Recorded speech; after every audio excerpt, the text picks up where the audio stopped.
স্বামী মারা যাবার পর শ্বশুরবাড়ির লোকেদের অত্যাচার সহ্য করতে না পেরে একজন সুন্দরী মা তার ছেলেকে সাথে নিয়ে শহরে একটি ফ্ল্যাট নিয়ে থাকতে শুরু করে। এইভাবে দীর্ঘদিন দুজন বাসায় থাকতে থাকতে তারা একটি অন্যরকম সম্পর্কে জড়ে পড়ে। পুরোটা শুনলে বুঝতে পারবে বন্ধুরা। তো চলো আর কথা না বাড়িয়ে শুরু করি আজকের ভিডিও। আমার নাম শাহিনুর বেগম, আমার বয়স 40। আমি দেখতে সাদা ফর্সা এবং আমার দেহের গঠনও খুব সুন্দর। যেখানেই যাই সবাই আমার সৌন্দর্যের প্রশংসা করে। আর আমার একমাত্র ছেলের নাম শিহান। আমরা রাজশাহী শহরে একটা ফ্ল্যাটে থাকি। আজ থেকে 7 বছর আগে আমার স্বামী স্ট্রোক করে মারা যায়। তখন আমার ছেলের বয়স 12 বছর আর আমার বয়স ছিল 29 বছর। আমরা যৌথ ফ্যামিলিতে থাকতাম। আমাদের আদি বাড়ি চাঁপাইনবাবগঞ্জে ছিল। আমার স্বামী মারা গেলে আমার উপর জুলুম করা শুরু করে আমার স্বামীর পরিবারের লোকেরা। এই বিষয়ে পরে সব জানতে পারবেন। আমি আর আমার ছেলে চলে এলাম রাজশাহী শহরে। এখন এখানেই থাকি। আমি আগে চাকরি করতাম, আর স্বামীর ইন্স্যুরেন্সের টাকা ছিল, সেই টাকা দিয়ে আমি এই 2 রুমের ফ্ল্যাটটা কিনি। আর আমার স্বামীর ব্যাংক ব্যালেন্স অনেক ছিল, তা দিয়ে ভালো চলত আমাদের সংসার। তবে 1 বছর পর আমি আবার চাকরিতে যোগ দিলাম। শিহাব স্কুলে পড়ে। আমাদের সুখ দুঃখ নিয়ে দিনকাল ভালোই কাটতে থাকল। বর্তমানে আমার ছেলের বয়স 22, ও এখন কলেজে পড়ে। আর আমার বয়স বর্তমানে 40 বছর। আমি একটি ওষুধ কোম্পানিতে ভালো পোস্টে চাকরি করি, বেতনও পাই অনেক। চাকরি করার জন্য দৌড়াদৌড়ির ফলে আমার শরীরে কোনো মেদ নেই, একদম স্লিম ও সুন্দর গঠিত শরীর।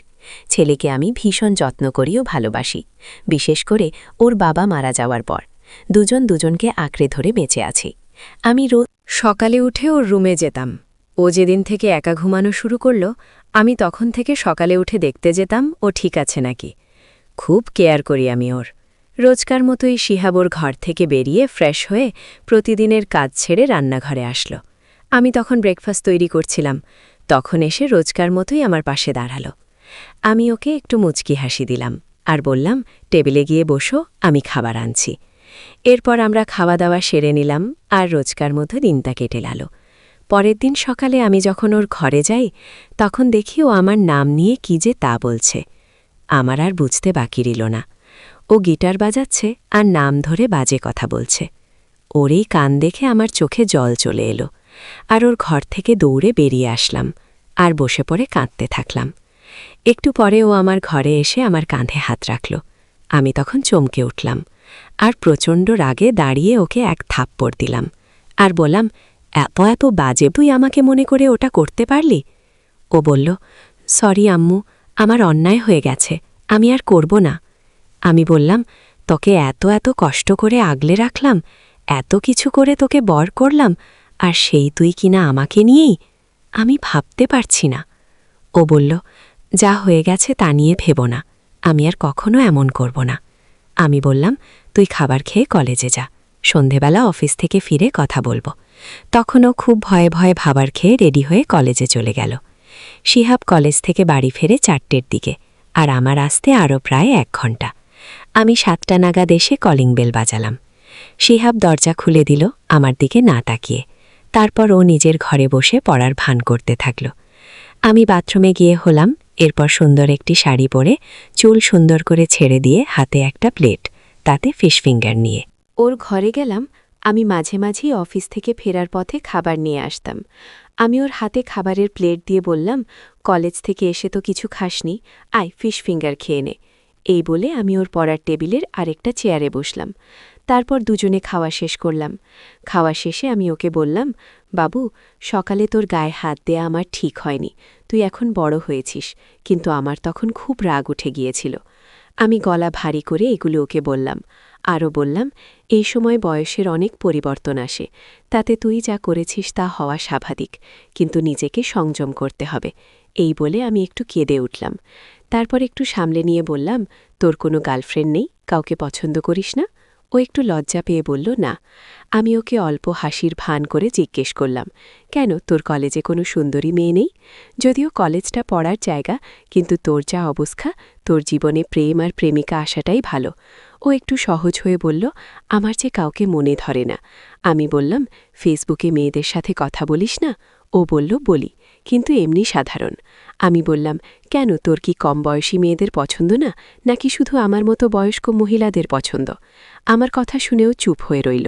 তা দেখে আমি বললাম, এখন চুপ করে আছিস কেন? ও একটু ভয়ে ভয়ে বলল, হ্যাঁ। আমি বললাম, দেখ বাবু, এইসব কথা সাধারণত বাবারা আলোচনা করে ছেলেদের সঠিক পথ দেখায়, কিন্তু তোর দুর্ভাগ্য সেইটা তো হলো না। এই বলে আমি একটু চুপ থাকলাম। তারপর একটু ঢোক গেলে লজ্জা লজ্জা ভাব নিয়ে জিজ্ঞেস করলাম, তা কাকে কাকে ভেবে ওইসব করিস? সত্যি করে বলবি? ও এখনও পুরো চুপ। ওর মুখ লাল হয়ে যাচ্ছে, চুপ করে রইল। আমি তখন বললাম, আমি সব বুঝি। তোর বয়সী ছেলেরা বয়সী মহিলাদের পছন্দ করে। এখন এত লজ্জা সকালে মনে ছিল না বলে আমিও লজ্জা পেলাম। যাই হোক, এবার প্রশ্নের উত্তর দে। ও একটু চুপ থেকে তারপর বলল, মেজ চাচি বর চাচিকে নিয়ে ভাবতাম। আমরা ওই বাড়ি থেকে চলে এলেও সম্পর্কের খাতিরে যোগাযোগ ছিল। ওর এই কথা শুনে আমি সঙ্গে সঙ্গে রেগে উঠলাম, কারণ আমি ওর চাচিদের খুব অপছন্দ করতাম। আর ওকে বললাম, শেষে ওই বাজে মহিলা দুটোকে কে ভালো লাগলো তোর? আমি ওর চাচি কেন অপছন্দ করতাম তার কারণটা শিহাব জানত না। আমি বেশ রেগে গেছি, তাই ও ভয়ে ভয়ে বলল, তুমি তো সত্যিটা জানতে চাইছিলা।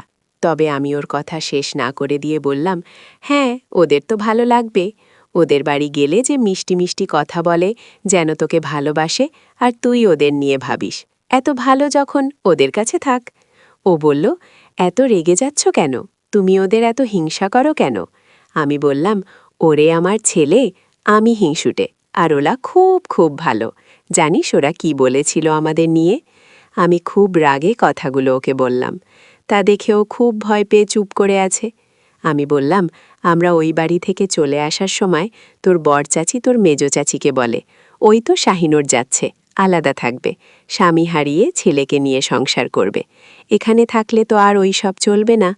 আমি রেগে এসব কথা খুব সহজে বলে গেলাম। তখন ও বলল, তুমি কি বলছো এসব? এরকম কেউ বলতে পারে নাকি? আমি বললাম, আমার কথা তো বিশ্বাস হবে না, ওরা তো তোর পছন্দের নারী। আমি তখন ওর হাত নিজের দিকে আরও নিয়ে বললাম, সকালে আমার দিকে তাকিয়ে তুই ওদের ভাবছিলি তো, আর এখন ভালো লাগে না বলছিস?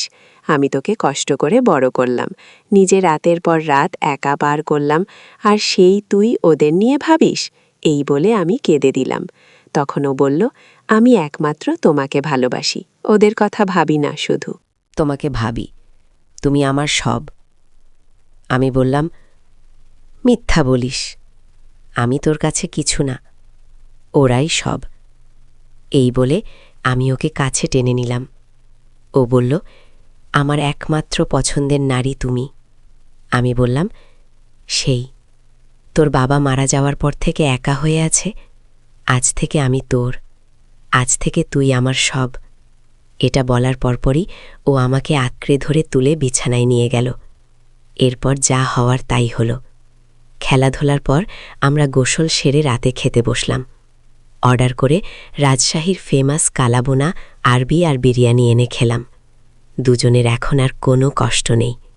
এরপর থেকে আমরা পুরো দমে সংসার করা শুরু করলাম। বন্ধুরা, পুরো গল্পটা শোনার জন্য ধন্যবাদ। গল্পটি আপনাদের কেমন লাগলো অবশ্যই কমেন্টে জানাবেন। ভালো লাগলে একটা লাইক দেবেন, আর এই রকম আরও গল্প শোনার জন্য চ্যানেলটি সাবস্ক্রাইব করতে ভুলবেন না। দেখা হবে পরের কোনো গল্পে।